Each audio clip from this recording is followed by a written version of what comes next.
तो गाइस सुबह के बज चुके हैं 8 और हम चलने वाले हैं अभी आज का ब्लॉग स्टार्ट करने वाले हैं और आपको दिखाने वाले हैं गोंदिया का गार्डन का भूमि पूजन। तो चलिए हम चलते हैं अभी अपने गार्डन में और वहाँ पे दिखाते हैं आपको भूमि पूजन का वीडियो।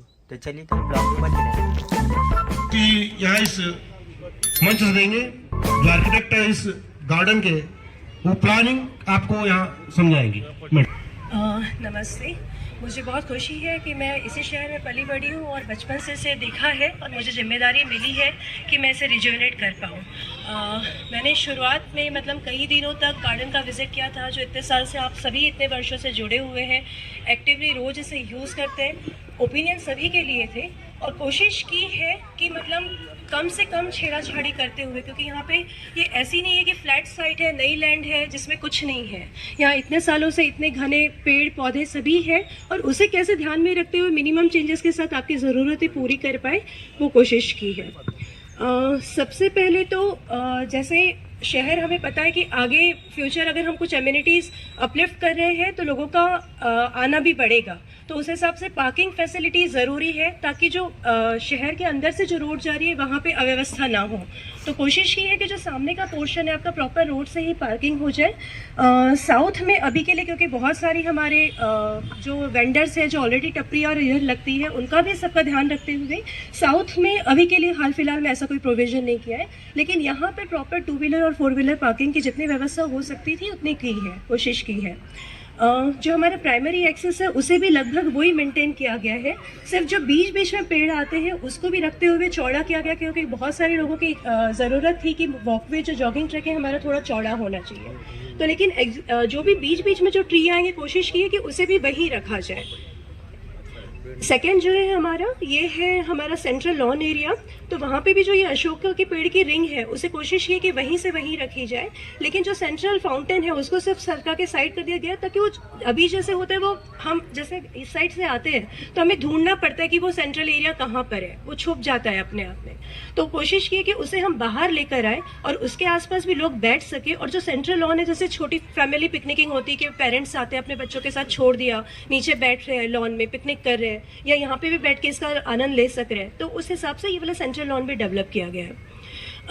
आगे चल के ये जैसे हम अभी भी देख रहे हैं, जैसे यहाँ पर एक कार्यक्रम चल रहा है, बच्चों ने अपना एरिया ले लिया है, वहाँ खेलना शुरू कर दिया, उधर दूसरा ग्रुप है। तो ये जो छोटे छोटे अभी के प्लानिंग में जो छोटे छोटे टुकड़े बन गए हैं, राइट, क्योंकि हम उसे मेंटेन नहीं कर पाते हैं, कोशिश की है कि उसे एक अच्छे से मैदान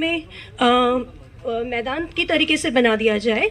और ये सब मैदान इसलिए कि हम सोच बहुत कुछ सकते हैं, लेकिन हमें ये भी ध्यान रखना है कि हम चीज़ें मेंटेन कैसे करेंगे, ठीक है। तो मैदान जैसे अभी है, ग्राउंड है, मैदान है, बच्चे आ रहे हैं खेल रहे हैं, उसके लिए कोई मेंटेनेंस नहीं है, तो सिर्फ थोड़े दिन के लिए कुछ अच्छा चकाचौंध वाला बना दिया जाए और जो लंबे समय में मेंटेन नहीं हो पाए वैसा ना करते हुए ऐसी चीज़ें डाली गई है कि जो ज़रूरत की भी हो और आसानी से आगे चल के आप मेंटेन कर पाए। तो ये उसी तरीके से मैदान है जिसके आजू बाजू में स्टेप सिटिंग दी है, जैसे कि हम स्टेडियम्स में डालते हैं, और वो कवर्ड भी रहेगी ताकि जैसे आप कह रहे हैं कि बारिशों के दिन में अव्यवस्था होती है, आप लोग नहीं कर पाते, तो वही शेडेड कवरिंग कुछ लोग बैठना चाह रहे हैं, ग्रुप अपना योगा कर रहे हैं या प्राणायाम कर रहे हैं, तो उस तरीके से आप उसे यूज़ कर सकते हो। प्लस जैसे आज यहाँ ये छोटा सा कार्यक्रम हो रहा है, या शहर में बहुत सारे युवा पीढ़ी में सबके पास कुछ ना कुछ कला होती है, तो कोई चाहता है कि मैं स्टेज पे जाके परफॉर्म करूँ बस फंड के लिए या बिना उसी के लिए भी कोई इंटरेस्ट के लिए, लेकिन मैं चाहता हूँ कि लोग मुझे देखें। स्टेज शोज होते हैं, लोग करें, और ठीक है, लोग आने जाने वाले चाहते हुए भी देख रहे हैं, या तो बैठ के देख जाए या खड़े होके देख जाए, तो हम उस तरीके से जो नई पीढ़ी है उसे एक कल्चर डेवलप करते हैं, राइट।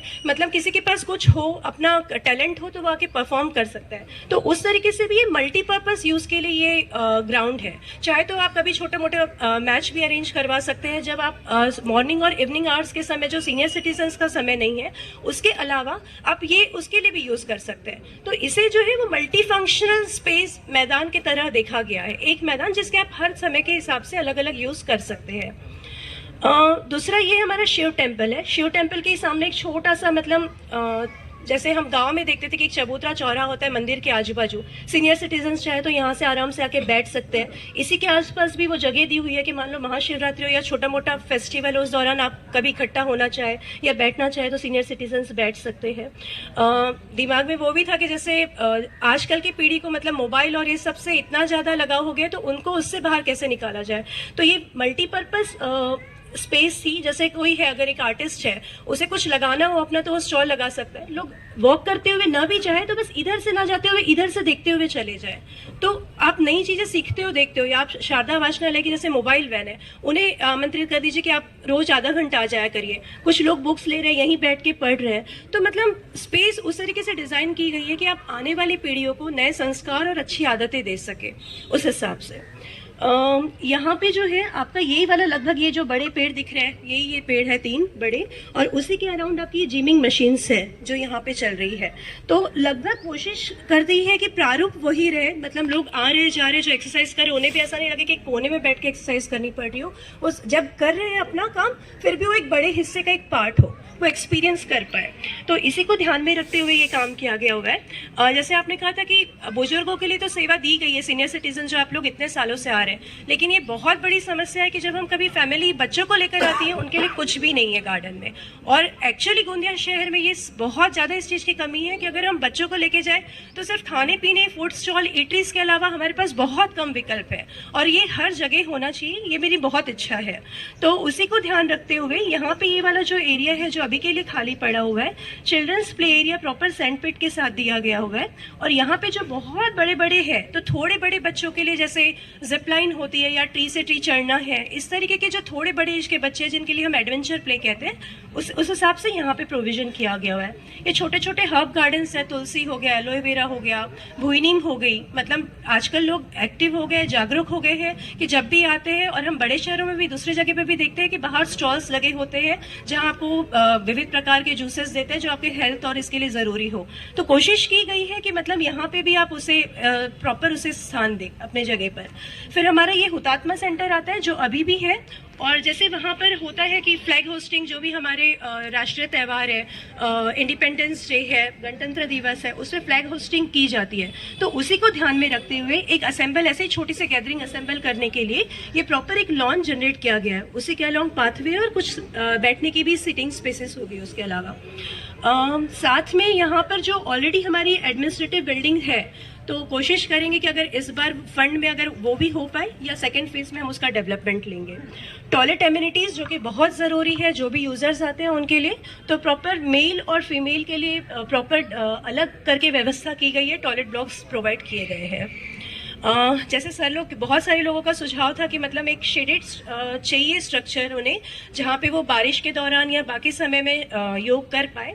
तो ये जो है पीछे वाला जो area around 80 to 100 square metres का शेडेड कवरिंग है, जो कि बाकी समय में एक छोटा सा स्टेज की तरह भी यूज कर पाते हैं। मतलब कई लोग होते हैं कि समर्स में 10 दिन का कैंप है, सुबह सिखा रहे हैं, योग सिखा रहे हैं, तो उनके लिए एक छोटा सा सामने का भी जैसे ग्राउंड जैसे मिल जाए, और ये शेड जो लोग करना चाहते हैं योगा बारिश के दौरान या धूप के दौरान, वो कर पाए। कोशिश की है, बहुत सारे सुझाव अपनाए, लेकिन क्योंकि ये पब्लिक वर्क है तो हो सकता है कि कुछ लोगों की कुछ चीज़ें कंप्लीट हो और कुछ चीज़ें ना फुलफिल हो, तो उसके लिए आप लोग का मतलब साथ चाहिए। धन्यवाद। बहुत बहुत धन्यवाद। इसके पश्चात